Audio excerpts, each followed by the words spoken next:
Le pouvoir invisible du silence. La première arme du stratège, c'est le silence. Contrairement à ce que beaucoup pensent, parler beaucoup ne donne pas de pouvoir. Ce sont les silences stratégiques, les pauses bien placées, qui installent l'attention, captent l'attention, donnent du poids à vos mots. Exemple, lors d'une réunion où chacun veut imposer ses idées, prenez le temps d'observer. Ne parlez que lorsque tout le monde s'est exprimé, puis faites une pause de 3 secondes avant de parler. Cette pause capte les cerveaux. Le cerveau humain est programmé pour accorder plus d'attention à ce qui sort du rythme habituel. Selon une étude de l'Université de Columbia, les leaders silencieux, ceux qui parlent moins mais stratégiquement, sont perçus comme plus compétents, plus sages et plus influents. La posture machiavélienne. Machiavel disait, « Il ne suffit pas d'avoir des qualités, encore faut-il que les autres y croient. » Dans un contexte professionnel, cela signifie que vous devez d'abord travailler votre perception. Tenez-vous droit, évitez les gestes parasites, regardez les gens dans les yeux avec douceur mais constance. Le corps parle avant la bouche. Une posture ouverte, calme, ferme envoie un signal inconscient de légitimité et de contrôle. À Harvard, une expérience a montré que des postures puissantes, de seulement 2 minutes augmentaient de 25% la production de testostérone, l'hormone de la confiance, et diminuaient de 30% le cortisol, l'hormone du stress. Le langage caché de l'observation. La plupart des gens veulent parler pour exister. Mais l'arme secrète, c'est l'observation. Repérez qui coupe la parole à qui suit les regards, qui prend des notes, qui rit aux blagues de qui. Ce sont les indices de la hiérarchie implicite. Dans toute entreprise, il y a une structure visible, le PDG, le manager, l'assistant, et une structure invisible, celle de l'influence sociale.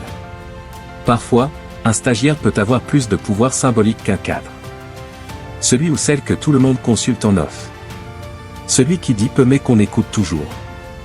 Machiavel aurait dit, ne regarde pas le titre. Regarde les alliances. Créez la tension par le mystère. Dans les dynamiques sociales, le mystère est une force. Trop parler de soi, trop expliquer ses stratégies, c'est perdre le pouvoir de fascination. L'humain est naturellement attiré par ce qu'il ne comprend pas tout à fait. Réservez-vous. Parlez peu de vous.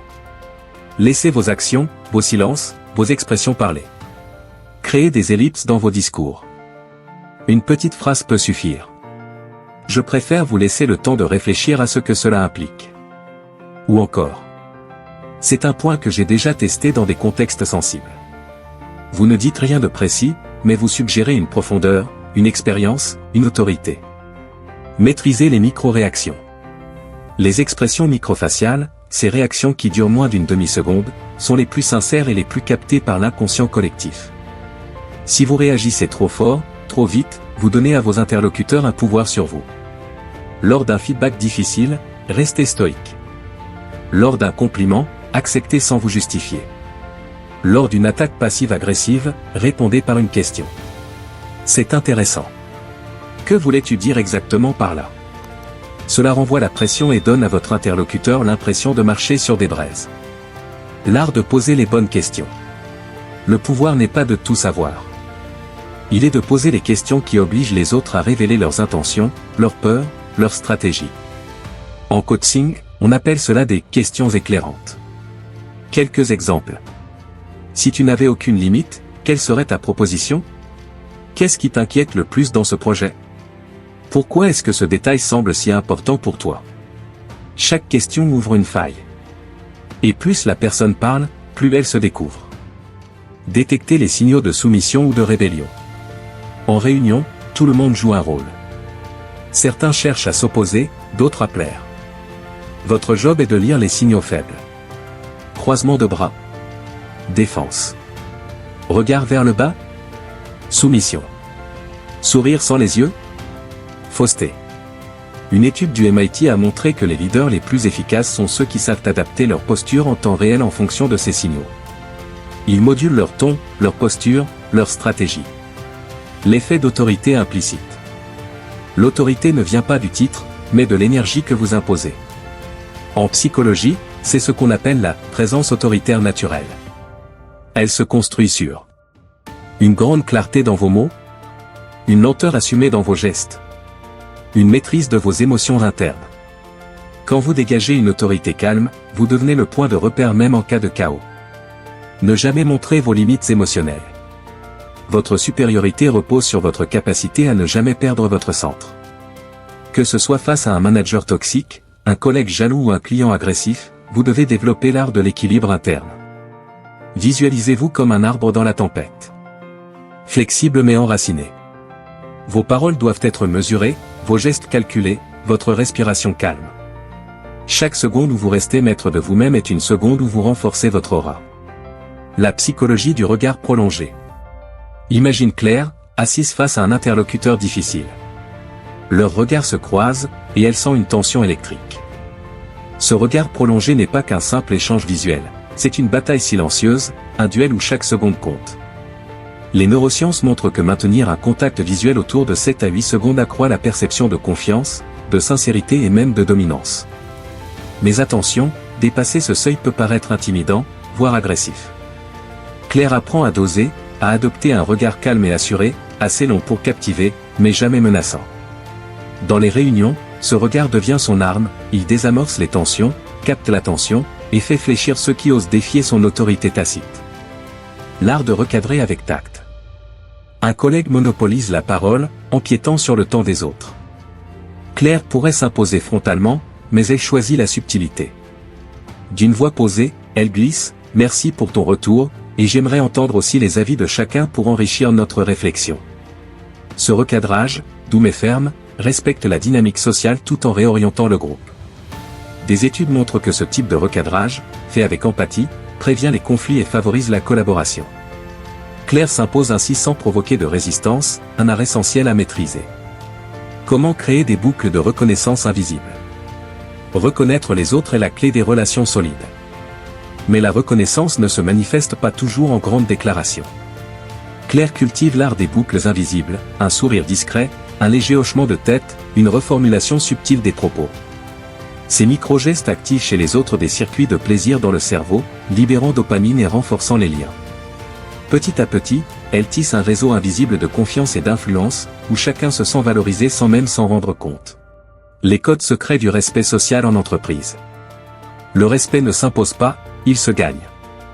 Claire découvre que le respect passe par des codes souvent invisibles. Le ton utilisé, calme et posé plutôt qu'agressif ou passif. Le respect des espaces personnels, trop proche, c'est une intrusion, trop loin, c'est de la distance.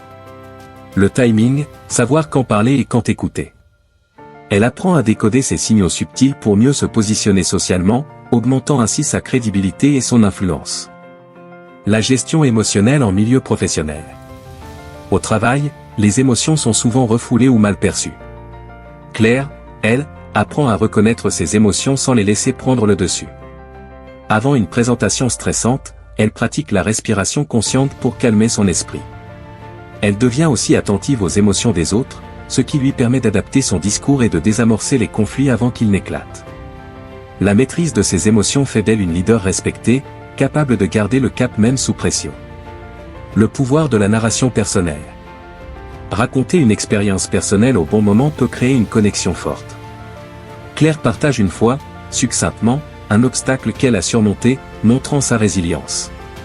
Cela la rend humaine aux yeux de ses collègues, renforçant l'empathie et la confiance. Mais elle veille à rester concise et à ne pas tomber dans le pathos, pour garder son aura de force tranquille. L'art de l'écoute active. Être écouté commence par savoir écouter. Claire pratique l'écoute active, elle reformule, pose des questions ouvertes, montre par ses gestes qu'elle est pleinement présente. Cette attitude apaise les tensions, encourage la coopération et lui permet de mieux comprendre les enjeux cachés. La préparation mentale avant une réunion. Avant d'entrer en réunion, Claire se prépare mentalement. Elle visualise son succès, répète ses arguments clés, ajuste sa posture en se tenant droite et détendue. Elle utilise aussi des techniques de pleine conscience pour gérer son stress. Cette préparation invisible influence positivement son langage corporel et la perception que les autres ont d'elle. L'importance du langage non verbal. La communication non verbale représente 70 à 90% du message transmis. Claire soigne son langage corporel, elle évite les bras croisés, sourit naturellement, adopte une gestuelle ouverte. Ce non-verbal cohérent avec ses mots renforce son message, installe la confiance et l'autorité. Maîtriser la psychologie du travail, c'est naviguer habilement entre émotions, tensions et codes sociaux invisibles. C'est savoir parler peu, écouter beaucoup, agir avec finesse. C'est bâtir des alliances discrètes, maintenir son calme et incarner la force tranquille. Claire est devenue cette figure silencieuse mais incontournable.